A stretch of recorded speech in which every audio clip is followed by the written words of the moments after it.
Welcome back for our final session. I always hate this part of the program because I know there's so much more I want to say.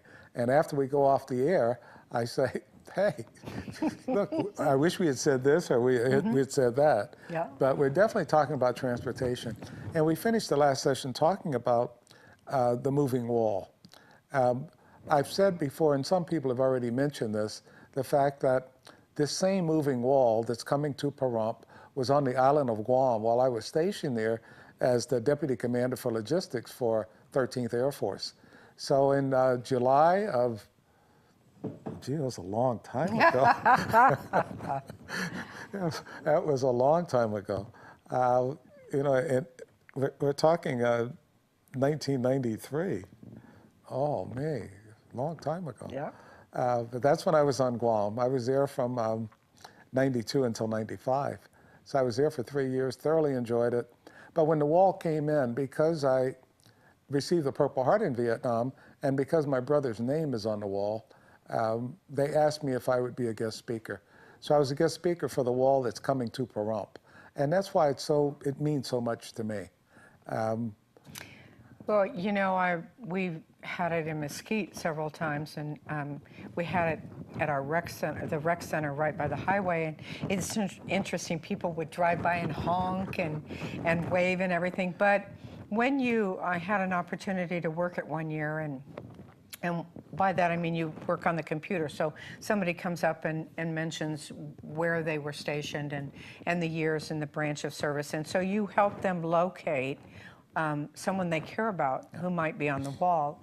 And I cannot tell you how emotional this is. I mean, for me too. I mean, I've had people, I've given them information, they've gone to the wall and they've come back. These are men who, and not that women didn't, but these are men who fought for our country. These are big, strong, brave men, and they have come back and said, thank you, with tears. Yes. It is so incredibly moving, you can't believe it. When we talk about transportation, and we're having some difficulties and looking at transportation, not just to get to Simpkins Park during the Fall Festival, but for the overall transportation program. One of the things, and I'm going to mention Commissioner Boraski, because he's the one that mentioned it to me, about having a meeting on a Saturday morning with the commissioners and with the DA. And you can come in and talk to them about certain things. Well, I'm going to encourage you to go to one of those meetings. They're always advertised. It's not every Saturday, but I think it's one Saturday each month. And go there and let them know what your thoughts are about transportation. That they need to hear that. Now, Commissioner Boraski is supporting transportation, no doubt about that. But that would allow him to be able to go to the other commissioners that he can talk to and say, look, this is something that came up during the talk from several citizens, not just one or two, but several. And you know, that's part of their role, right, is to understand what is important to their constituents, their constituents. So you can call on the phone, and yes, you could leave a voicemail. You could even talk to them on the phone, but that's not the same as you're showing up at what Dr. Waters is talking about. We make that joke, a picture is worth 1,000, but when you are there physically standing before them saying, when are we going to get transportation? Yes. It makes such an impact, a larger impact, I believe, than just a phone call. Okay. We're counting on you to take care of that part for us. There's so many other things that I wanted to make sure that Susan covered during this portion. And again, we're going to run out of time. So what are some of the other things that you have? Well, and I need my glasses, need my cheaters. So we've talked about this before. So RAM is coming. That's Remote Area Medical. This is Pahrump's chance to get free dental, free vision, and general medical. They are bringing doctors and staff here. Many of our doctors here locally, and nurses and hygienists and ophthalmologists, they are donating their time as well. And that's going to be September 29th, October 1st, and October 2nd at Nye Communities Coalition. But this is just another example of a community event occurring where transportation is needed. Another thing on transportation.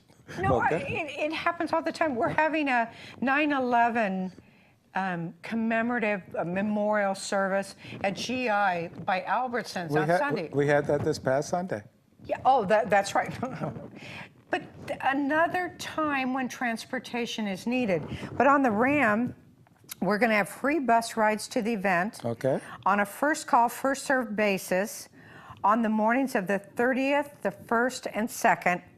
I know you won't believe this, from 3 a.m. to 7 a.m. Oh, okay. I know. Because these numbers are going to be given out at 4, and then they're going to start seeing patients at 6. Okay. These are only pickup times available. Return rides will be available throughout the day. Again, you've got to call that 775-572-8387, even though that's a vet line number. Yes. That's really our only number. Okay. No calls for rides will be accepted after noon on 9/29. And again, it's first call, first serve. And we really can't guarantee rides or availability, but it's just, again, another opportunity for us to move our people around. For people who need the service of RAMs, they may or may not have a car. Correct. And they live in Pahrump. Walking there at that time of the morning is probably not the best option. So, Well, definitely we need transportation. Yeah, and I think you're bringing up a good point. You can imagine how congested the area is going to be. Yes. So why would you even want to drive your own vehicle, right? If you could have public transportation. And these opportunities keep presenting themselves more and more. So I think as Pahrump grows, what a great addition to our town to be able to brag that we have transportation. Absolutely. So on the Fall Festival, you made me think too. We are going to go from the Rood Center. Okay. I said Petrick Park. I want to make sure that everybody understands that it's right there at that building is where they're going to want to catch the bus to go right to at the Bob Simpkin. Rood Center. Right at Okay. the Bob Rood Center. So, yeah. Okay. So, Instead of being down at Petrick Park, which is just a few steps down, but if you want to catch the but bus. they could be standing at the wrong place That's and the right. bus leaves and they're like, oh, shoot. Come on down to the building. Come on down to the center. Yeah. Closer to the flagpole. Yes, closer to the flagpole. That's a good way to say it. Okay. I so appreciate, again, I said this before, but I so appreciate your letting us come on just to talk to all of you out there about these kind of issues that affect us. And as you said, unfortunately, this one has been of long duration. Yeah. And I am so hoping that by the conclusion of 2017, and I know that sounds far away, but by the conclusion of 2017, we can really say that we have an effective transportation system. Now, when you talk about, it seems like a long time away. I know when I joined the Air Force a long time ago, and people talked about whether I would stay in for 20 years. I said, you've got to be joking. 20 years? That's a long time. Mm-hmm. Well, I stayed 32 years, so obviously it got better and better. So time is depending, relative. It's definitely relative, mm-hmm. because you've been working on this since 05. Mm-hmm. Mm-hmm. And if we talk about in 05, say, well, look, we'll have transportation in 2017. That's a long time. Mm-hmm. But here we are in 2016 saying we should have transportation, could have, in 2017. Hey, that's around the corner. And when Dr. Waters talks to you about keeping your commissioners apprised, I mean, that was one of the things we actually had an opportunity a couple of times to get this going before, and for whatever reason it didn't work. Maybe the matching funds didn't look like they were available, but one of the things we're working on right now is with the new director of NDOT Yes. to see if, and she volunteered, so we're hoping we can get this to work schedule-wise, but she's actually offered to come out here and perhaps do a kind of presentation to the commissioners Okay. to explain, you know, what it is they're looking for, and the fact that they really want to see a commitment. They want to see a commitment from the commissioners. They want to see a commitment from the community. They want to see a collaboration, for instance, between, say, the senior center, which does a certain amount of transportation, and VetTrans. They want to see that we're all kind of working together to give this advantage to our community. So. When you talk about a lot of money, I can understand exactly why they're doing what they're doing. So, and it's important.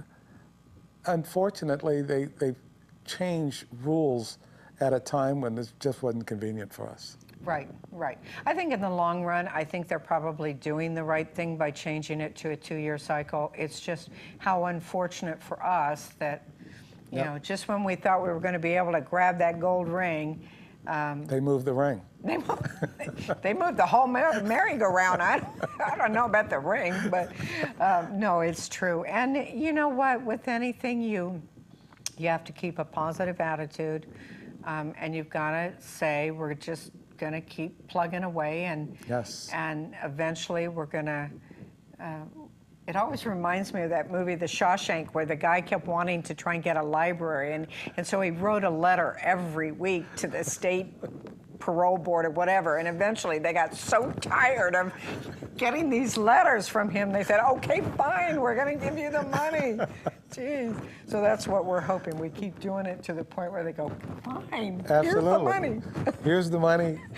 Start your transportation in Pahrump. That's right. And once we get it done in Pahrump, then we can expand throughout the county. Oh my God, yes. Yeah.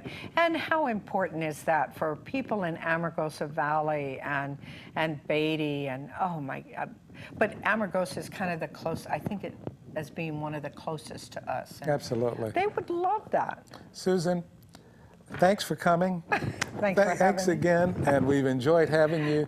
Thank you. And for all of you, you've heard so much information. I hope you've written it down, and I hope you'll participate in making sure we get transportation in the town of Pahrump. Thanks for listening, and we'll see you next time.